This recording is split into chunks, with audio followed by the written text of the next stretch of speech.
what is going on in Arizona, ear to the ground? Patrick Peterson lobbed quite a verbal grenade from Minnesota all the way to the desert. Kyler Murray clapped back on Twitter. Ear to the ground, is there something going on in Arizona in that locker room? Well, there is, and there has been. And Sims and I talked about this today on PFT Live. Mm-hmm. Patrick Peterson was in the locker room with Kyler Murray for 2 years.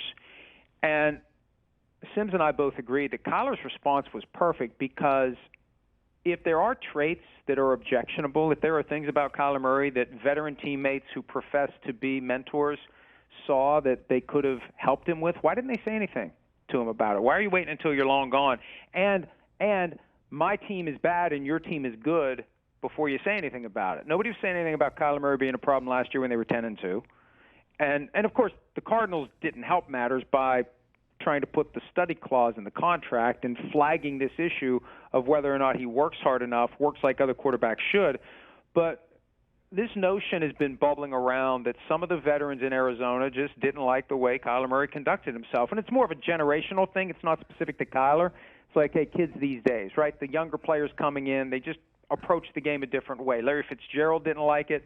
Patrick Peterson didn't like it. But I like Kyler's response. If you had a problem with me, say something to me. I'm young. I'm trying to figure out my way here. I don't know what I'm doing.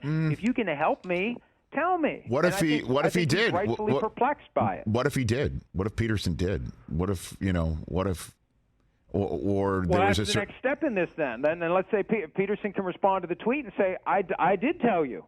I told you every day and you didn't want to listen to me. So what is going is I guess, that may be what everything you just said, the dynamic that is at play here, that Peterson, and he also did, kind of give a little jab at Steve Keim, saying that, that Kingsbury is going to be the one to eat it and the guy who hired him will still have a job. So, obviously Peterson isn't happy that the way things ended there, it would seem. All that said, is there still something going on in the locker room? I think so, Rich, and I think Kliff Kingsbury's in real trouble here. Remember last year there was a lot of stuff swirling around about Kingsbury, and then all of a sudden, the team announces that he and Keim have been extended through 2027, and we never heard a word about how much he's getting, how much is guaranteed. We don't know any of that stuff. That may have just been, hey, we need to do something to put out this fire. I'm not prepared to make a major commitment, but we can say, here's how long these contracts last, even if they're not guaranteed, maybe beyond 2024 or whatever the case may be.